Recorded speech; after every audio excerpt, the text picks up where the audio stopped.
Opening scene में एक लड़की को देखते हैं जिसका नाम लीसा होता है। वो अपने सौतेली माँ के साथ रहती है। सौतेली माँ की एक लड़की है, वो उसको बहुत ज़्यादा मानती है, नहीं तो सब कोई उसको पागल समझता है। कुछ साल पहले उसके घर में एक साइको किलर उसके घर में घुस गया। वो जाकर छुप गई और साइको किलर आकर उसकी माँ को मार दिया। इसीलिए आज तक उस बात को नहीं भूल पाई है। उसके पिता ने दूसरी शादी कर ली। वो एक यंग लड़के की कब्र पर जाकर बातें करती है, हमेशा वहीं पर रहती। उसकी मौत 1837 में हुआ था। वो लड़का मारा कैसे, आइए देखते हैं। जब लड़के का जन्म हुआ तो कुछ साल बाद उसके माता पिता मर गए। वो अकेला ही रहने लगा और पढ़ाई करने लगा। उसके बाद वो पियानो बजाना स्टार्ट किया। पियानो के जरिए बहुत ज़्यादा पॉपुलर हो गया। वो एक लड़की पियानो सुनने आई थी। वो उससे प्यार करने लगता है। वो लड़की उसे एक दिन छोड़कर चली जाती है। वो अकेला हो जाता है। उसके बाद वो पेड़ के नीचे जाकर बैठ जाता है और कहता है कि मैं मर क्यों नहीं जाता। तभी एक ग्रीन लाइटिंग स्ट्रिक हुई और उसकी मौत हो गई। आज तक कोई भी उसकी कब्र पर नहीं गया क्योंकि उसका कोई था ही नहीं। लीसा उसके कब्र पर जाकर उसके नाम और अपना नाम लिखती है, मानो उससे बहुत ज्यादा प्यार कर। लीसा घर आती है तो वो पार्टी में जाने के लिए रेडी हो रही होती है। एफी आती है और कहती है कि जाओ तुम डाइनिंग बेड पर जाकर थोड़ा सा चीरअप हो जाओ। वो जाती है डाइनिंग बेड पर, लेकिन वो खराब होता है, इसलिए लीसा को करंट का झटका लगता है। वो दोनों पार्टी में जाते हैं। लीसा को कोई दोस्त नहीं होता, इसीलिए वो कुछ पीने के लिए ढूंढती है। वहां पर माइकल आ जाता है। वो उससे प्यार करती है, लेकिन वन साइड लव होता है। माइकल की दोस्त आती है, उसको ड्रग्स दे देती है। लीसा कुछ नहीं पीती है, वो माइकल के लिए पीती है। उसका सर घूमने लगता है। टैफी लीसा को इस हालत में देखकर माइकल के दोस्त से झगड़ा करने लगती है। लीसा का सर घूम रहा होता है। वो एक जगह जाकर बैठ जाती है। तभी वहां पर उसका लैब पार्टनर डग आता है। उसको एक रूम में ले जाकर उसके साथ कुछ गलत करने वाला होता है। लीसा उसको मना करती है और वो गुस्सा होकर कब्रिस्तान में चली जाती है।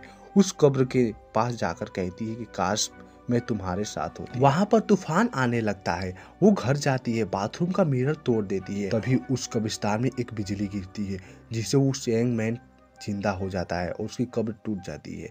जब मॉर्निंग में वो सोकर उठती है तो उसके पैर में चोट लगी होती है। उसकी बहन कहती है कि तुमने मिरर क्यों तोड़ा। उसे पता नहीं होता कि उसने क्यों तोड़ा।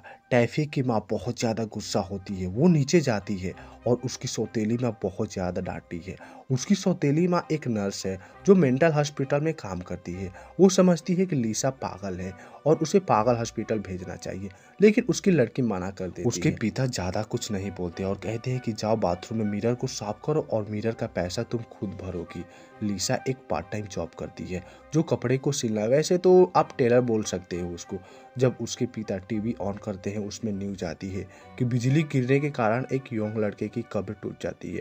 जब ये न्यूज वो सुनती है तो शॉक हो जाती है। वो अपने जॉब पर जाती है। वहां पर माइकल और उसका दोस्त आते हैं। माइकल उससे सॉरी मांगता है और वो लोग आए होते हैं कपड़े को धुलवाने के लिए। वो दोनों वहां से चले जाते हैं। जब लीसा अपने घर जाती है तो उसकी फैमिली मूवी देखने के लिए जा रही होती है। वो लीसा को भी ले जाना चाहते हैं, लेकिन लीसा कहती है कि मैं थकी हुई है। उसकी सौतेली माँ कहती है कि मेरी बेटी भी काम करती है, वो नहीं थकती। फिर भी लीसा जाने से मना कर देती है। लीसा के बिना वो लोग फैमिली शो देखने के लिए निकल जाते हैं। लीसा अपने घर में बैठकर ज़ॉम्बी मूवी देख रही होती है। तभी एक ज़ॉम्बी उसके घर में घुस जाता है। वो डर जाती है और वहाँ से भागने लगती है। वो उसका पीछा कर रहा होता है। वो भागते हुए गार्डन में चली जाती है, जहाँ पर उसकी पड़ोसन ध्यान नहीं देती क्योंकि लीसा है। अगर टैफी होती तो वो लोग ध्यान भी देते, क्योंकि लीसा वो पागल समझते हैं उसको। लीसा उसे भागते हुए शोर मचा रही होती है। तभी वहाँ पर गार्डन का टैप ऑन हो जाता है, जिसमें से वो लड़का का चेहरा धुल जाता है। लीसा घर में जाती है तो लड़का भी आता है। वो डरती हुई उससे बातें करती और कहता है कि तुमने ही विश मांगी थी कि मैं जिंदा हो जाऊं। लीसा चाहती थी कि वो भी उसके साथ मर जाए, लेकिन वो उसका विष उल्टा हो गया। ये सुनकर वो रोने लगता है। उसके आंसू में बेकार सी बदबू आती है। लीसा सबसे पहले उसको नहलाती है, उसको कपड़ा पहनाती है। तभी उसकी फैमिली आ जाती है। उसकी सौतेली माँ आज कर चिल्लाने लगती है। लीसा उसको बताती है कि एक नकाब पहने एक चोर आया था जो ये सब किया। उसकी सौतेली माँ को विश्वास नहीं हो रहा था क्योंकि वो झूठ बोल रही होती। उसकी सौतेली माँ समझती है कि उसकी माँ की मौत के बाद उसका दिमाग हल्का हो गया है और उसे पागल कह देती है। उस बात को उसे बहुत ज्यादा बुरा लगता है। वो अपने रूम में जाकर रोने लगती है। अगली सुबह वो कॉलेज जाने के लिए रेडी हो रही होती है। वो लड़का उसको कपड़ा सजेस्ट करता है। वो कपड़ा को पहनकर कॉलेज आती है, जहाँ पर सभी लोग उसे देख रहे होते हैं। इधर घर में उसकी सौतेली माँ नाश्ता कर रही होती है, तभी दरवाजे पर कोई आता है। वो जाती है, तभी वो लड़का उसके नाश्ते में वॉर्म मिला देता है। वो जब नाश्ता करती है तो उसमें से वॉर्म मिलता है। वो डर जाती है और समझती है कि ये लिसा ने किया है। लिसा माइकल से बात करने की कोशिश करती है, तभी टैफी आकर उसे भगा देती है। टैफी आती है और कहती है कि वो किसी से मिलने के लिए। वो कहती है कि मेरी फैमिली को संभाल लेना। लिसा घर जाती है और उस लड़के से बातें कर रही होती है, तभी उसकी सौतेली माँ आती है और कहती है कि तुमको मेंटल हॉस्पिटल जाना होगा क्योंकि तुमने मेरे खाने में कीड़ा मिलाया है। वो मना करती है और कहती है कि मैं पागल नहीं। तभी वो लड़का आकर उसके पीछे से मार देता है, जिससे उसकी वहीं पर मौत हो जाती है। वो लड़का उसका कान काट लेता है। लिसा ये सब देखकर शॉक हो जाती है। लिसा सोचती है कि फिर भी सही हुआ क्योंकि वो उसे हमेशा परेशान करती थी। वो दोनों उसको कब्र में फेंक देते हैं और घर आते ही वो लड़का कहता है कि इस कान को मेरे कान में सेट। उस लड़के के बहुत से बॉडी पार्ट मिस होते हैं। लिसा कान को जोड़ देती है लेकिन उसको सुनाई नहीं दे रहा होता। वो कहता है कि मुझे इलेक्ट्रिक शॉक देना होगा। वो टैफी के डाइनिंग बेड पर लेटाती है, उसे इलेक्ट्रिक शॉक देती है जिससे वो सुनने लगता है। वो बहुत ज्यादा खुश हो जाते हैं।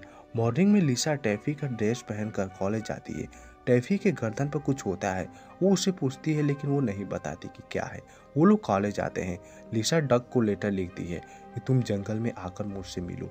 वो कब्रिस्तान के एक टेबल पर जाकर बैठी होती है, तभी वहाँ पर डग आता है। उसको लेकर कब्रिस्तान में जाती है लेकिन वो कब्रिस्तान में नहीं जा रहा होता है। वो उसे जबरदस्ती लेकर जाती है। वहाँ पर वो लड़का आता है, उसे पकड़कर उसके हाथ को काट देता है और उसे कब्र में फेंक देता है। फिर से वही काम करते हैं, उसके हाथ को सीलते हैं और उसे इलेक्ट्रिक शॉक देते हैं जिससे उसका हाथ काम करने लगता है। वो दोनों डांस करते हैं और रूम में जाकर बैठे होते हैं और बातें करते हैं। कुछ टाइम बाद जब लिसा में बैठी होती है तभी टैफी आती है और जो कहती है कि मैं अपनी माँ से बात करना चाहती हूँ। वो कॉल करने के लिए जाती है लेकिन लिसा मना कर देती है कि मत कॉल करो, लेकिन वो नहीं मानती और उसे कॉल करती है। लिसा वहाँ से जाकर उसी लड़के से बातें करने लगती है, तभी वहाँ पर टैफी आती है। लिसा उस लड़के को ड्रेसिंग रूम में छुपा देती है। टैफी की माँ उस हॉस्पिटल में नहीं गई। टैफी ने हर जगह कॉल किया होता लेकिन कोई फायदा नहीं होता। वो परेशान हो रही होती है कि कहीं उसको कुछ हो ना गया हो। टैफी वहाँ से चली जाती है। रात में ये दोनों बातें कर रहे होते हैं। लिसा की आखिरी इच्छा होता है कैलकुलेट करना। इधर ये लोग पुलिस से बताते हैं कि उसकी माँ कैसी थी और उसके बाल और नाखून कैसे थे और ड्रेसिंग सेंस कैसा था। सुबह में वो दोनों कॉलेज जा रहे होते हैं। जब वो लोग कॉलेज पहुंचते हैं तो पुलिस वाले आए होते हैं। लिसा डर जाती है, तभी वहाँ पर पता चलता है कि डॉग की मौत हो गई है। पुलिस इसीलिए आई होती है। टैफी को ये सब अच्छा नहीं लगता और वो घर चली जाती है। लिसा क्लासरूम में बैठी होती है। टीचर अटेंडेंस ले रहे होते हैं। वहाँ पर माइकल गायब होता है। प्रिंसिपल लिसा को बुलाते हैं और वो प्रिंसिपल के रूम में जाती है। वहाँ पर माइकल की दोस्त होती है, उसी ने पुलिस को सब कुछ बताया होता है क्योंकि वो डॉग का लेटर पढ़ ली थी। लेकिन पुलिस के पास कोई सबूत नहीं होता, इसीलिए लिसा को नहीं पकड़ते और उसे छोड़ देते हैं। लिसा उसको फंसाती है कि उसके पास ड्रग है। एक एक करके उन दोनों को सच्चाई बाहर आ रही होती है। पुलिस वालों को कोई सबूत नहीं मिलता तो वो उसे छोड़ देते हैं और वो वहाँ से चली जाती है। इधर ये पियानो बजा रहा होता है, तभी उसको कुछ सुनाई देता है जो कोई किसी को बुला रहा होता है। वो वहाँ से जाता है और कार लेता है, तभी एक आदमी रोकता है। वो उसे मार कर कार लेकर वहाँ से चला जाता है। लिसा को लिफ्ट देता है और वो जाएंगे माइकल के घर पे। वो अपनी आखिरी इच्छा पूरा करना चाहती है। लिसा माइकल के घर में जाती है और देखकर शॉक हो जाती है क्योंकि वहाँ पर टैफी होती है और वो चिल्लाती है। तभी वहाँ पर वो लड़का आ जाता है, माइकल के प्राइवेट पार्ट को काट देता है जिससे उसकी वहीं पर मौत हो जाती है। वो टैफी को मारने वाला होता है लेकिन वो बच जाती है। लिसा उसे मना करती है कि उसे मत मारो। वो लड़का वहाँ से चला जाता है। लिसा टैफी को लेकर जाती है। वो थोड़ा सा डरी होती है, उसे उस कब्रिस्तान के पास लेकर जाती है और वो बताती है कि वो उससे कितना प्यार करती है और इसी के साथ उसे एक लॉकेट देती है जो उसका फेवरेट लॉकेट है और गाड़ी से निकलकर उस लड़के को मारने के लिए जाती है क्योंकि उससे वो परेशान हो गई थी। टैफी उस कार से निकलकर भाग जाती है। लिसा उसके पास जाती है लेकिन वो मार नहीं पाती। वैसे भी उसे पुलिस वाले जल्द ही पकड़ लेंगे, इसीलिए वो अपना आखिरी इच्छा पूरा करना चाहती है लेकिन उसका एक प्राइवेट पार्ट गायब होता है। इसीलिए वो लड़का माइकल का लेकर आ गया। वो उसको सिलते हैं और इलेक्ट्रिक शॉक देते हैं जिससे वो काम करना लगता है। लिसा अपनी आखिरी इच्छा पूरी कर लेती है। वो उस लड़के के साथ रहना चाहती है, इसीलिए वो डाइनिंग बेड पर जाकर लेट जाता है और वो लड़का उसको हाई कर देता है। लिसा वही जल जाती है, उसकी मौत हो जाती है। सभी लोग उसे देख रहे होते हैं। कुछ टाइम बाद उसकी कब्र पर उसके डैड और बहन फूल चढ़ाने के लिए आए होते हैं। टाइप ही उसकी लॉकेट को पहनी होती है। उसके बाद हम देखते हैं कि उस टेबल पर वो दोनों बैठे होते हैं। वो लड़का कहानी सुना रहा होता है और उसका जीप वापस आ गया है, मतलब कि उसने भी किसी का जीप काटा होता है और वो दोनों एक साथ रह रहे हैं। और इसी के साथ यह मूवी यही खत्म हो जाती है। आपको ये कैसी लगी मुझे कमेंट करके जरूर बताएं।